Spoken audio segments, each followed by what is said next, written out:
किरे बगुला school bag धरी कौन ठिया कि स्कूल जीवुन कि दादा दादा टिके गाड़ी रख। अरे हे तू कौन आज एकुटिया स्कूल जीवु कि चल चली तो साइकिल दादा मो साइकेल टा खराब हो जाइबा तापर सार कहउतिले चालिबा गोटे भल अभ्यास। आजिकल तो चालिबा को समय मिलुनी। स्कूल घर को आसिया पर होमवर्क पाठ पढ़ा सब रही जाउची। सेति पई चाली चाली स्कूल को जाउतली जे अभ्यास नथिबा कारण गोड़ काटियो बोली भाबिली। तमे कुआडे जाउछ कि मते टिके स्कूल पाखरे छाडी दबनी। हे मो अवस्था कथा कहना रे बगुला कालटू घर को सासू ससुर आछन जे आसीबा बेले मिठा 5 टंका भी आना दे तो कौन है तुम घरे कौन किए छोट पिला अच्छा जे मिठा खाइबे। अरे छोट पिला नथिले कौन है भद्रामी दृष्टि कई कहा घर को गले किछि नहले भी मिठा टिके नेकी जांती एमानकर सेतिकी मध्ये भद्रामी नाही रे। दादा सेमान जदी न आनले नाही तमे अजथरे घर को काई मिठा किनि नबो। अरे गेबिन केमंती साई पड़ सारे का घर को कुनिया आसले से माने आनिथिबा मिठा को साई बांट करूचंदी सेति भाई बहु मते मिठा किनिबा को बाजार को पठेची मु मिठा किनि नेले ससुर आनिचंदी कहि साई बांट करिवो रे। मिछ कहबा कोन दरकार दादा। अरे दरकार नहीं केमिंती सासू जो मिठा आनिथिबे ताकू दबा पाई मु से सळा झोटू को कथा देइची काहाकू न देले झोटू को दबा को पड़िबो रे नहले लोक सा कर दबो। तमे झोटो दादा को एते डरचो काई बा। अरे से सळा सब कथा रे सेंढ पुरे देउछ रे सेति पई ताकू मोर भारी डर। की करी आई नहीं दादा से भारी भल लोक भगवान तांको गोटे सुंदर हृदय देइचंती। हे तू ता हृदय केमती देखलु रे। हृदय को देखिबे नहीं दादा केवल अनुभव करी हुए। हौ हौ आ गाड़ी रे बसे से अनुभव मते किछ जणा नै तू पाठ पढ़ा पिला तू से सब जानिचु आमे तो मूर्ख लोक से कथा कुआड़ी जानु रे। हौ दादा चलो हौ हौ आ मु तो स्कूल पाखरे छाड़ देबी। थैंक यू दादा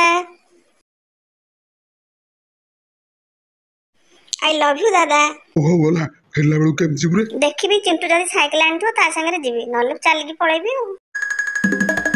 बहु मिठा नेलो साई पुरसा बांटी दे आउ से नाड़ुआ झुट्टो पई अल्प मिठा रखि दिबलो नहले लोक ओसा कर दबो। हां बे ता पई रखिबी ना। आलो हे बहु ए सकाल टारू कोन घरे घुंगुडी शब्द होतिलो के सोइची की तो ससुर बसी बसी सोई के घुगुडी मारचंद रे पो घड़घड़ी भाई शब्द होतिलो बहु घुंगुडी ना घड़घड़ी जोक कोन तांको सकाल सकाल खाइबा पे पखाळ भात दे देछि की नाई रे पो तांकर एटा गोटे पुराना रोग तो सासू कहउतले 6 मास हबो तो ससुर को ए रोग हेछि कथा को बसी के घुंगुडी मारुचंदी केते डॉक्टर देखैलेनी हेले किछि लाभ होउनी रे। की करी बहु ससुर बुढ़ा काली जेते बेले तो संगे कॉल करथले काई सोई पडुथले तो डाक्टर कहते जेते समय तो ससुर रागरे थिबे सेते समय तांको निद हबनी जेते बेले ठंडा मिजाज को चली आसीबे सेते बेले निद होई जिवो। आलो ताले तो तांको सब बेले रगेउ पड़िबो आ ए घुंगुडी शब्द रे की रहिबोलो दिन बेले इन मारतंदी रात्रि तो सुआई देबेनी जणा पडुची। सब भूल तोर सेमेन तो मासडे रहिया पे आसीतिले 3 मास रहिबा कथा तू तांको काई कहलु। लो बहु मु एमिति कहि देली ना सळा बेलज्जा लोक गुडा ज्वाई घरे के 3 मास रहिलानी लो कोन गोटे व्यवस्था करलो बहु। तू व्यस्त हो ना बा दांडपट घरे तांको सुआई दवा जे घुंगुडी शब्द हमको आ सुना जीवनी। नाइ लो बहु ए शब्द रे तो छात उडी जीवो हमको सुना जीवनी बोली तू कोन कहउछु। तू बड़ अजब पिलाटे रे पुओ राती आसु देखिबा कोन होउची। तू जा एबे तांको उठा नहले मु भितर को जीविनी। हौ हौ तू एठी बसिदा मु जाउची।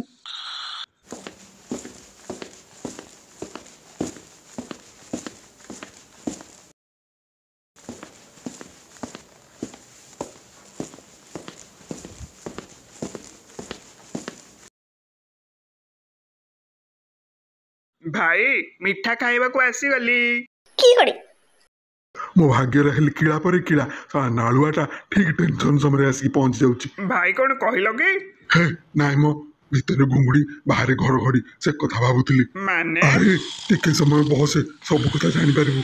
अरे भाई तम घर भितर कौन घड़घड़ी शब्द बाहरुची वर्षा कौन तम घरे पसी जाइची कि आउ कोन करबा मो पर से टेंशन रे अछि। तमे तो टेंशन रे अछ खुशी रे थिले सिना मिठा देई थान तो मु एबे पळौची। अरे हे नाइ नाइ बस आज तो मिठा क्या पर्वटा शेष कर देकी जा नहले पुणी काली आसी टेंशन बढ़ी दबु। आउ कहउछ जदी बसुची बहु ए बहु झोटो पाई मिठा आनिलु बहु नाहंती मु मिठा नै कि जाउची।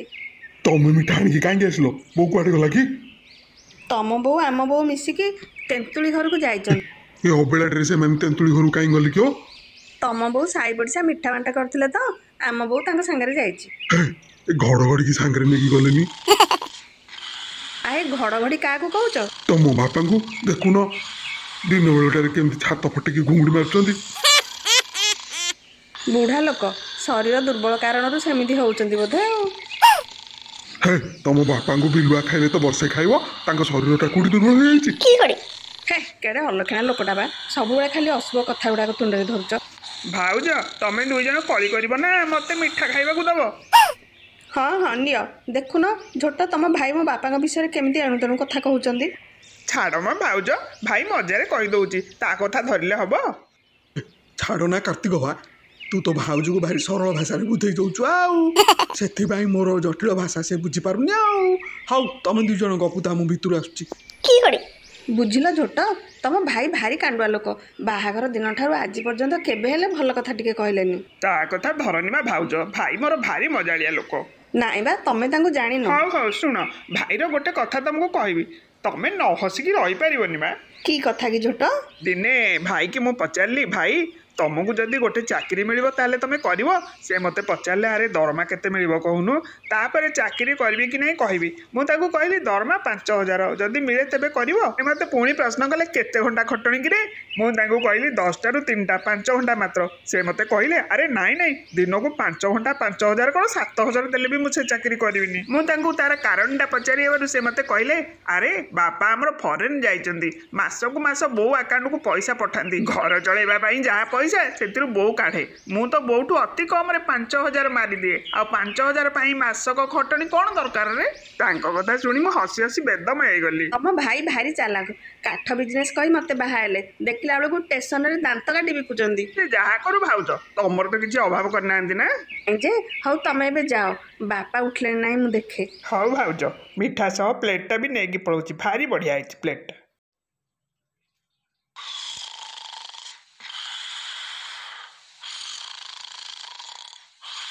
ହେ ହେ ଇଏ କ'ଣ କରୁଛ? ବାପାଙ୍କୁ ମାରିଦବ ନା କ'ଣ? ତମ ବାପାଙ୍କର ଘୁଙ୍ଗୁଡ଼ି ବନ୍ଦ କରିବା ପାଇଁ ତମ ବାପାଙ୍କ ମୁହଁରେ ତକିଆ ଗେଞ୍ଜୁଛି। ଆରେ ହେ ତମେ ମଣିଷ ନା ପଶୁ? ତକିଆ ଦେଇକି ବାପାଙ୍କ ମୁହଁକୁ ମାଡ଼ି ବସିଲେ ବାପା ବଞ୍ଚିବେ ନା ମରିବେ ଜାଣିପାରୁଛ ନା ନାଇଁ? ନାଇଁ ବା ମରିବେନି ବା, ଘୁଙ୍ଗୁଡ଼ି ବନ୍ଦ ହେଇଯିବ।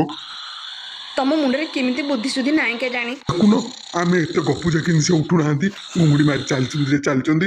ହେ ହସୁଛ ନା? ତମ ମୁହଁଟା ସେମିତି ବା। ଗଲ ଗଲ ଏଠୁ, ମୁଁ ବାପାଙ୍କୁ ଉଠଉଛି, ସେ ଖାଇବା ପାଇଁ ଯିବେ। ହଁ ହଁ, ରାନ୍ଧି ବାଡ଼ିକି 3 ମାସ ଖାଇବାକୁ ଦିଅ, ଏବେ ତ ଗୋଧା ମାଙ୍କଡ଼ ଭଳିଆ ହେଇଛନ୍ତି, ତାପରେ ହାତୀ ଭଳିଆ ହେଇଯିବେ ଆଉ।